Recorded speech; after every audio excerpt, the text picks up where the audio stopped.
Mesdames et messieurs, bonsoir et merci d'avoir choisi Canatra Bénin pour vous informer. Tout de suite les titres du journal.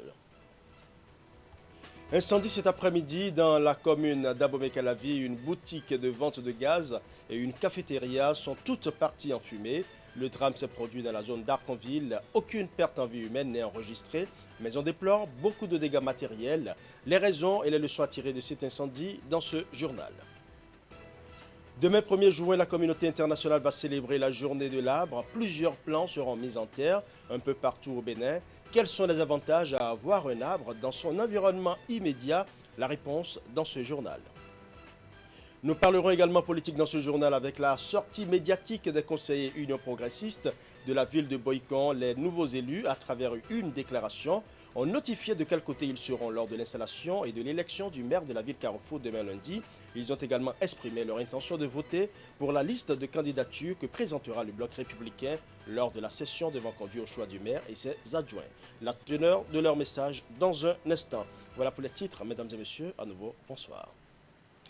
L'arbre est important pour son ombrage et ses fruits. Il joue également un rôle important dans la purification de l'air.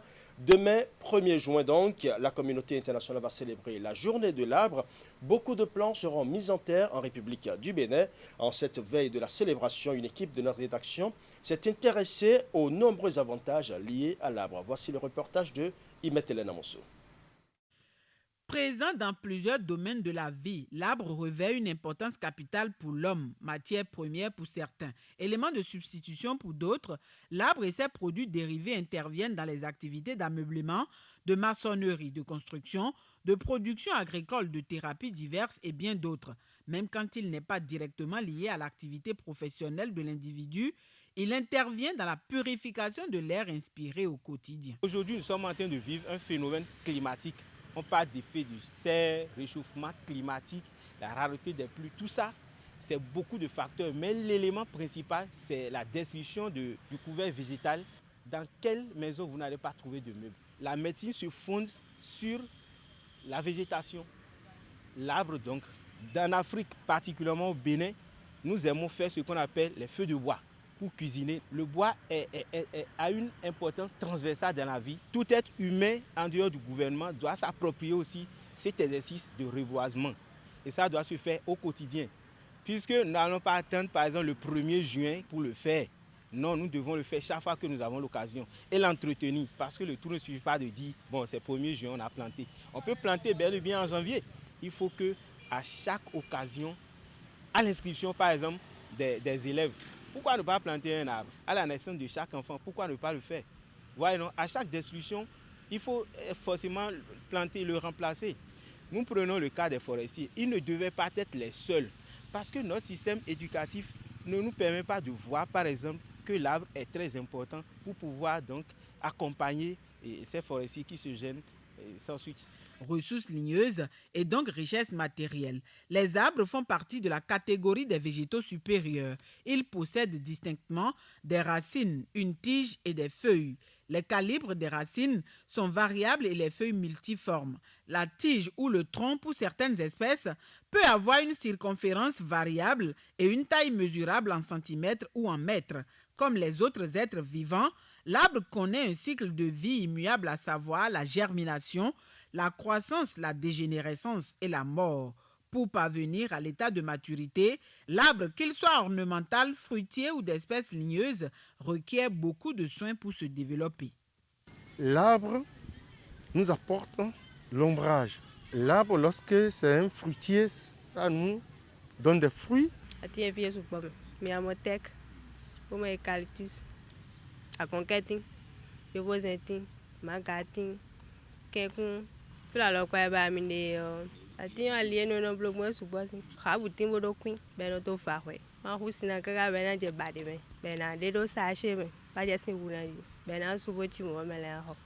Planter un arbre, c'est vivre utilement, dit-on. En prendre soin serait donc donner à l'humanité ses innombrables bienfaits. Tout individu peut planter et protéger un arbre. Dans le suivi de la croissance du végétal, les agents des eaux et forêts sont utiles pour de bons conseils. Voilà, tous les Béninois sont donc appelés à mettre au moins un plant en terre ce 1er juin, journée nationale de l'arbre. Encore un coup de théâtre dans le processus d'installation et d'élection des maires. Agbanizou va devoir attendre encore quelques jours avant de connaître son nouveau maire. Les conseillers communaux élus ne s'entendent pas sur la candidature au poste de maire du conseiller Clétus Oscar Kouholi. Plusieurs conseillers républicains et progressistes du camp majoritaire ont voté contre l'élu choisi par le parti. La session est donc suspendue en attendant de concilier les diverses positions. Suivons. Annoncée pour se tenir sans difficulté, l'élection du nouveau maire d'Agbanizou n'a pu être effective. La session ouverte par le préfet et qui consacre également l'installation du conseil communal, l'élection des adjoints au maire ainsi que des chefs d'arrondissement n'a pu aller à son terme. Juste après le mot introductif de l'autorité, les conseillers communaux et le mandataire du parti de l'Union progressiste majoritaire ont sollicité et obtenu une suspension. À cette pause qui a duré près de 2 heures, les progressistes ont tenté de faire l'unanimité autour de la candidature de Clétus Kouholi au poste de maire. Les appels et les débats menés dans un bureau hermétiquement fermé de l'hôtel de ville n'ont pas permis de faire le consensus. À la reprise demandée par le préfet, 12 conseillers sur les 17 que compte le conseil rejettent la candidature de Clétus Kouholi. L'autorité départementale va constater le fait et remettre à plus tard la suite des travaux. Vous savez, il y a ce qu'on appelle les secrets de délibération. Vous permettez que je puisse garder ça. Mais ce qui est sûr, nous ne sommes pas parvenus à aller au bout du processus. Et donc, en tant que tel, nous devons nous reprendre et tout à l'heure continuer les négociations, les discussions avec les uns et les autres, jusqu'à ce que nous puissions reprendre la séance d'ici là. La séance n'est pas clôturée, parce qu'au terme des dispositions de la loi, le maire, le conseil communal, l'installation du conseil communal, aussi bien que de l'élection du maire et des adjoints au maire des chefs d'arrondissement, doit avoir lieu au cours de la même séance. La séance continue donc, la séance n'est que suspendue, qui va être reprise très bientôt. Ce report semble être de l'avis des populations qui, hors de la mairie, ont crié le nom du conseiller de leur choix.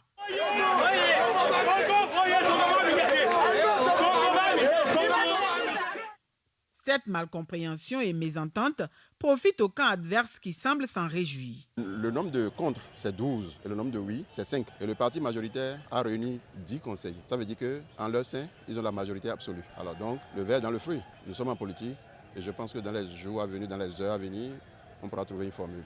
Ici, c'est Agbanizou. Après cette suspension, les négociations vont se poursuivre pour que les lignes puissent bouger dans quelques jours. L'équipe qui va être installée est très attendue par les populations car appelée à impulser le véritable développement à la commune d'Agbanizou. C'est pratiquement le même scénario à Nati Tengou. Les conseillers élus n'ont pas pu choisir le prochain patron de l'hôtel de ville. Et pour cause, le consensus n'a pas été trouvé au sein du parti majoritaire, le bloc républicain. Régis Politagosso pour plus de précisions.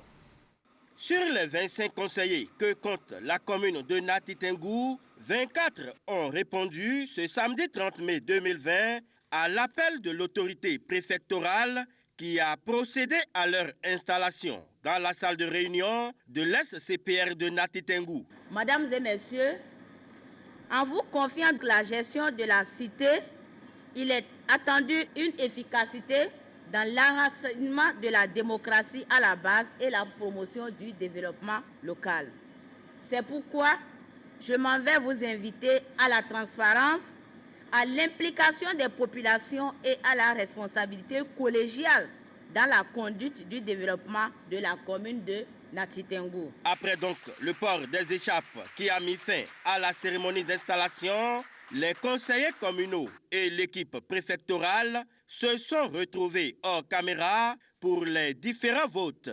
Après environ 1 heure de conclave, alors que dehors l'on s'attendait à la fumée blanche annonçant le nouveau maire, la séance a été suspendue et reportée, faute de consensus dans le camp du bloc républicain majoritaire, avec un vote de 11 pour et 13 contre le candidat proposé. Je peux dire qu'il n'y a pas eu de problème. On s'est rendu compte que le candidat proposé par la liste majoritaire n'a pas eu le quorum pour être élu. Donc, moi-même, je ne sais pas ce qui s'est passé. Les conseillers du bloc républicain ont apparemment compris ce qui s'est réellement passé et pensent y trouver solution. Je crois que pour ce premier vote, vous savez déjà qu'il y a eu défection. Il y avait déjà un candidat qui s'est présenté, que le parti n'a pas présenté. Et c'est ce candidat malheureux, n'est-ce pas, qui est en train de brouiller les cartes. Il a un pote sûr qu'il a dans la main, nous le connaissons. Nous ne sommes pas inquiets. Oui, nous allons prendre toutes les dispositions et nous allons aboutir. L'élection du maire de Nati Tengou a donc été reportée sine die au grand mécontentement des populations qui, dehors, pancarte en main, réclamaient un maire pour leur commune. Il faut dire que ces cas de blocage enregistrés dans la phase d'installation et notamment de l'élection des maires dans certaines communes suscitent depuis peu des réactions et des interprétations diverses. Quel est alors l'avis du spécialiste en question de décentralisation et de développement local? Voici les explications de Dr Nanako Kosoba. Il est enseignant à l'université de Parakou. Pour, disons, l'actualité, ce que les tests ont prévu pour l'installation des conseils communaux et l'élection des maires semble clair. Deux petites choses. Il y a la notion de liste ayant obtenu la majorité absolue et il y a la proposition du maire et des adjoints au maire, du candidat. Je rappelle qu'à ce niveau, c'est au singulier. Donc, a priori, on fait l'hypothèse que c'est un seul qu'on propose. Mais les tests prévoient qu'il y ait élection. Donc, qu'il soit candidat unique n'empêche donc pas l'élection de se dérouler. En outre, il faut obtenir la majorité absolue des membres donc du conseil pour être élu. Et c'est là la difficulté. Les candidats sont proposés, un seul candidat, mais à l'arrivée, comme vous l'avez dit tout à l'heure, on n'a pas la majorité absolue. Ça bloque. Est-ce que ça devait bloquer? Ce que nous, on peut voir, nous qui ne sommes pas dans l'arène politique, c'est qu'il y a quelque chose qui n'a pas fonctionné. A priori, la liste ou le parti majoritaire devrait s'entendre et puisqu'ils sont majoritaires, ils devraient pouvoir donc désigner le candidat. Donc on peut de ce point de vue faire l'hypothèse qu'il y a mésentente, on fait l'hypothèse, le vote étant secret, on ne sait pas qu'est-ce qui s'est passé dans le secret des votes, mais on fait cette hypothèse que les gens ne se sont pas entendus à l'intérieur. Donc, un problème de gestion des intérêts, un problème certainement de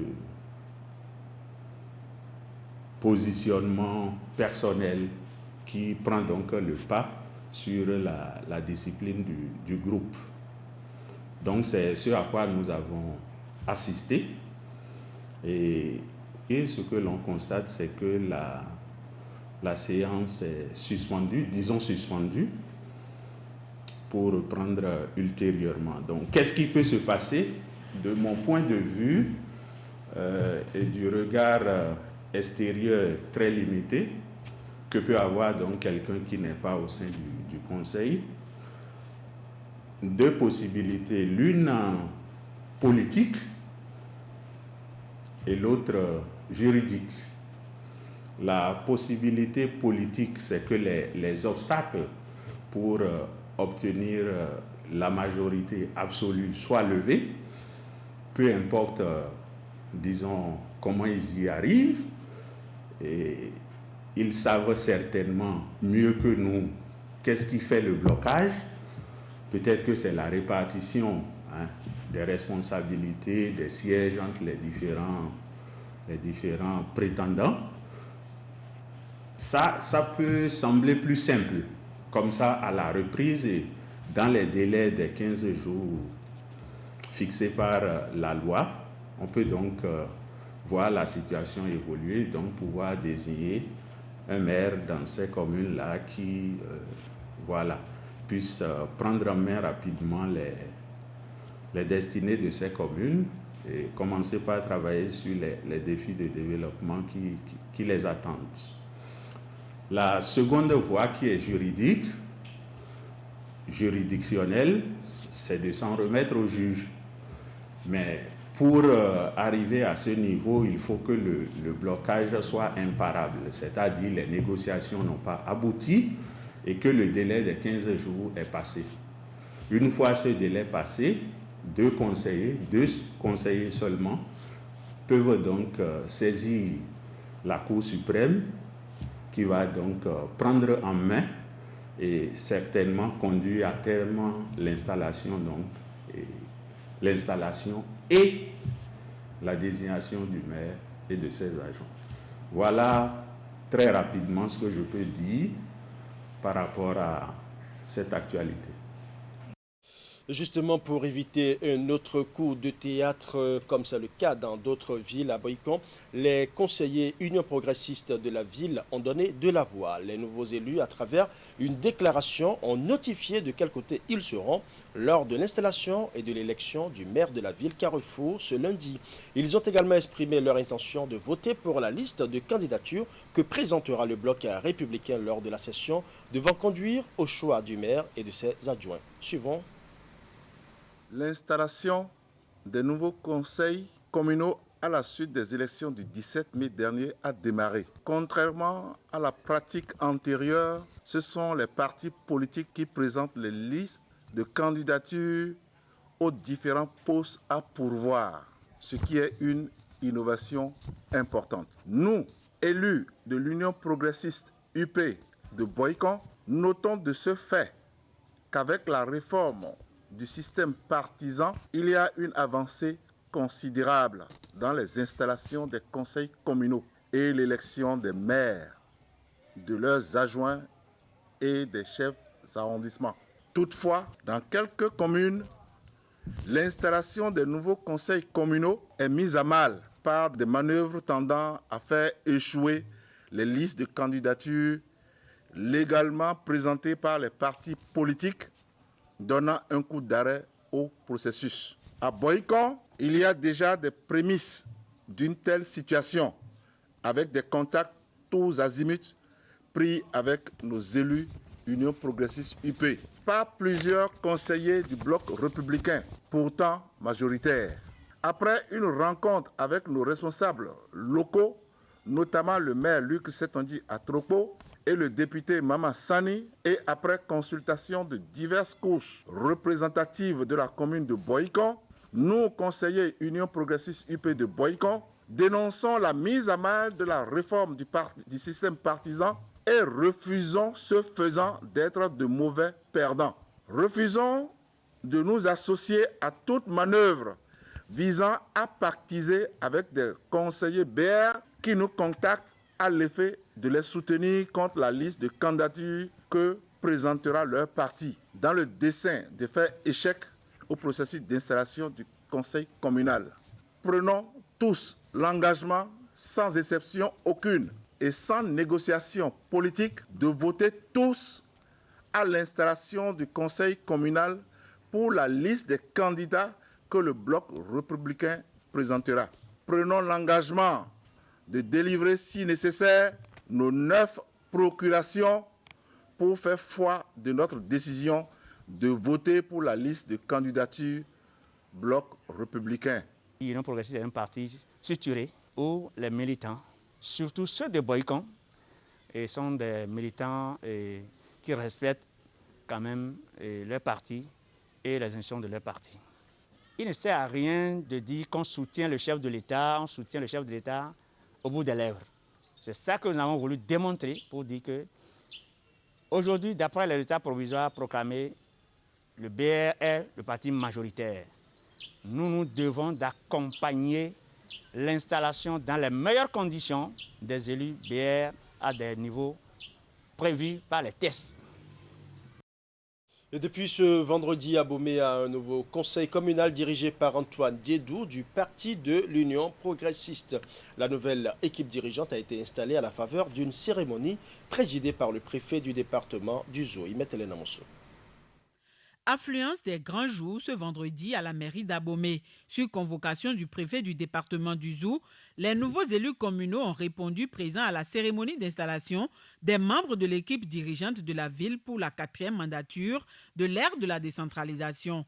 Après l'ouverture de la session, les vérifications, de même que les rappels nécessaires, les travaux se sont poursuivis. 1h30 environ après le démarrage, le conseil communal a été installé et sera conduit par Antoine Djedou, élu avec 11 voix pour et 8 contre. Je crois que les uns et les autres ont compris l'enjeu et nous avons pu dégager l'organe dirigeant de ce conseil communal après son installation. Le reste, c'est la place au travail, la place au développement. Je vous annonce officiellement que le maire élu ce jour de la commune d'Abomey s'appelle M. Djedou Antoine. Il est assisté de 2 adjoints. Le premier, c'est Mendéou Gabriel, c'est le PA sortant. Et le deuxième, c'est Mme Laurentine Adossou. Quand le destin écrit quelque chose, rien ne l'efface. Vous savez qu'il y a deux partis qui étaient à l'intérieur tout à l'heure. J'ai dit, il n'y a pas de vainqueur, il n'y a pas de vaincu. Nous devons tous nous unir. Abomey a beaucoup de défis à relever. Et ce n'est pas dans la division que nous allons faire ça. C'est dans l'unité, dans la cohésion, dans la convivialité que nous allons faire ça. La nouvelle équipe va poursuivre les efforts pour continuer à apporter des solutions aux problèmes d'éducation, de santé, de mobilité des populations et les difficultés des jeunes. Mais ce qui est important, c'est la cohésion qu'il faut rechercher au sein du conseil communal pour qu'on puisse finir déjà avec la guéguerre des campagnes et rentrer activement dans la question du développement au niveau local. Je demande maintenant à tout le monde que l'heure du développement a sonné et maintenant c'est le travail. Nous nous mettons au travail tout de suite parce qu'il y a beaucoup de défis à relever à Abomey. L'arrondissement d'Agbokpa est un arrondissement périphérique. C'est un grand défi que nous avons à relever en matière de développement de cet arrondissement-là. 19 au total, les conseillers sont conscients de l'urgence des besoins des administrés. Et dans ce contexte, la cohésion et le consensus sont les 2 éléments importants qui vont permettre à l'équipe de relever les défis. Kofi Bernard Danrokpe est le nouveau maire de la commune de Komé. Il a été élu ce vendredi par ses pairs à l'unanimité. Il est du bloc républicain et aura désormais pour mission de faire développer la commune de Komé. Geoffroy Messan pour les détails. Le nouveau patron de l'hôtel de ville de Komé, le voici. Il est jeune et a pour nom Kofi Bernard Danrokpe, élu conseiller communal dans l'arrondissement central. À l'issue du scrutin du 17 mai dernier, il a été plébiscité par ses pairs durant cette session élective du conseil communal de Komé, convoqué et présidé par le préfet du département du Mono. Je voudrais rendre grâce à Dieu Tout-Puissant pour ses merveilles, car lui seul a planifié ces moments. Je remercie sincèrement les chers conseillers communaux de tous bords. Mes sentiments sont des sentiments de joie et de satisfaction. Kofi Bernard Danrokpe est élu conseiller sur la liste du parti Bloc républicain. Il est élu maire avec 19 voix pour et 0 contre. Avant son élection, il y a eu la traditionnelle lecture de l'arrêté de convocation de la séance, l'installation d'un présidium et la lecture des dispositions légales relatives à l'élection du maire et de ses adjoints. Je vois dans ce couronnement le début d'une ère empreinte de défis et de responsabilités. Monsieur le préfet, je mesure déjà la grandeur de la tâche et je pense, avec tous les conseillers de la commune de Komé et de la nouvelle équipe, relever le défi de développement qui s'impose à Komé. Pour les 6 prochaines années, Kofi Bernard Danrokpe conduira les destinées de la commune de Komé avec à ses côtés Kouassi Innocent Dossou, premier adjoint au maire, et Vincent Dossou, deuxième adjoint au maire. La mission dont vous avez été investi ce jour procède donc essentiellement d'une volonté de servir les populations et leurs intérêts.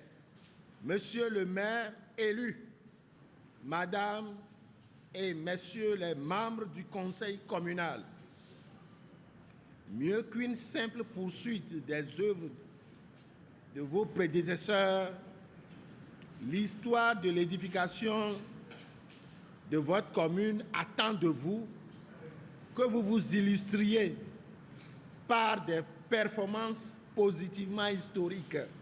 Les chefs des 5 arrondissements de la commune, à savoir Komé, Oumakor, Ouélémé-Péda, Akodéra et Agatobo, ont été aussi élus durant cette session.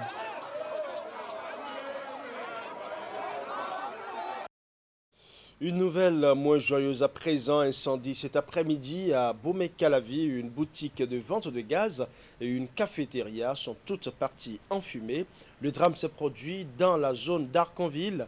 Pas de pertes en vies humaines, mais beaucoup de dégâts matériels. Les détails avec Alimouni. Sur ces images amateurs, on peut voir l'incendie qui a eu lieu ce dimanche 31 mai à Bomé-Calavi. Le drame qui s'est produit ici aurait commencé aux environs de 12h30. Une boutique de vente de gaz et une cafétéria partie en fumée. Nous sommes à quelques encablures du carrefour à Conville. Donc, nous sommes à 10h, donc,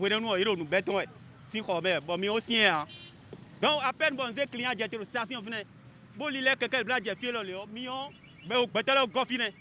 Mais là, mon dessin, moi aussi, dit-il, moi, ouais, on est bétal à fier, le théo tout.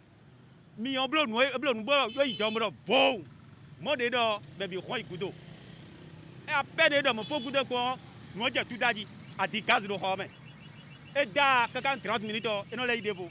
Quelqu'un 30 minutes, bon, mais on va dire, à l'IOD, t'es waïdi. Moi, j'ai fait mes bibons, fier le léo, compte dans l'air.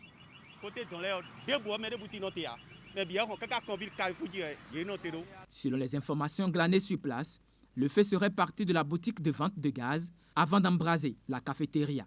Pas de pertes en vies humaines, mais beaucoup de dégâts matériels. Les dommages collatéraux, on en dénombre également assez, comme le salon de ce colocataire, parti en fumée, et cette boutique dont la baie vitrée s'est cassée. J'étais à la maison, je dormais et on m'a appelé. Les enfants sont venus me chercher à la maison. On m'a appelé, je suis venu subitement de voir le feu allumé à côté de ma boutique. Donc vous ne saviez rien du tout? Non, du tout pas.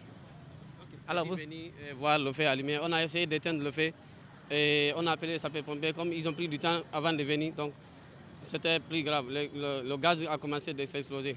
On ne connaît même pas la source, autant pour moi, et on ne connaît même pas la cause de l'incendie. Mais il y avait eu explosion de gaz. Il y a les documents scolaires de mes frères et mes soeurs qui ont pris feu. Il